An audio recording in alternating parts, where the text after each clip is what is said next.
installe maintenant Lab MySports. Bien sûr, tout ce qu'il a fait de génial jusque-là. Le coup d'envoi est donné, messieurs, dames.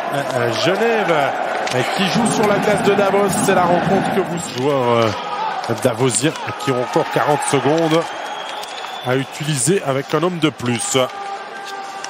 On cherche Stransky de l'autre côté. Devant des clous, c'est dangereux. C'est repoussé quand même. Fait tiers difficile pour Genève Servette. Stransky. Oh, l'arrêt par soirée jouée. Pouliot, le contrôle, le rebond. Oh, il lui enlève le but. Fora plutôt aspiré. On va voir avec Stransky. Oh, l'arrêt encore une fois de Desclous. Stransky. Non, ça c'est mal fait. Richard a oublié de dégager. Ou n'a pas réussi à le faire. Ça revient. Et Stransky qui ouvre le score. Tout est allé de travers pour Genève sur cette sortie manquée.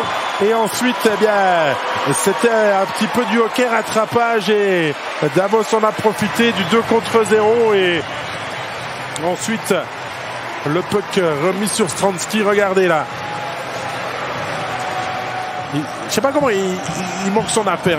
On a la caméra un petit peu trop lointaine, mais ensuite c'est panique à bord et bien sûr que on est en retard. Le premier arrêt de Desclous est remarquable. Praplan qui a fait l'effort pour passer. Ça vient sur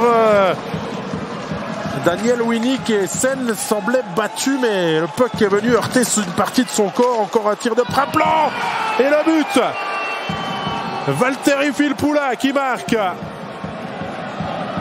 Les Genevois ont assisté et sont revenus à hauteur après 23 minutes, 43 minutes et 10 secondes.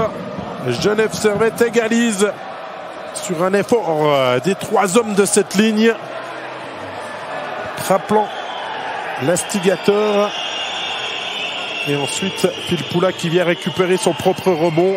Mais quel travail de Daniel Winnick sur cette égalisation, alors que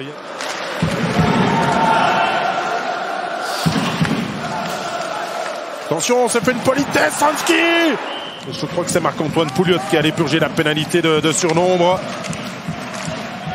Et Genève qui ne se dégage pas alors qu'il y avait la possibilité. Le tir avec Dominique Egli. Egli va tout seul, Egli qui va jusqu'au but, et Egli qui ne marque pas, mais quelle opportunité. Passeur, forcément. Egli, le tir, et c'est la lucarne. La première tentative n'était pas la bonne, la deuxième finit au fond, et le HC Davos s'impose finalement après moins d'une minute, ou une minute pile, dans cette prolongation. À 4 contre 3. La pénalité de Tanner Richard finalement amène cette victoire et les 2 points pour le HCD face au leader genevois.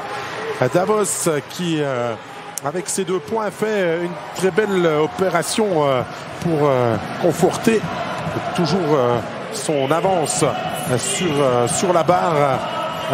Par rapport au 7e qu'est le CP Berne qui s'est imposé ce soir à 3 points.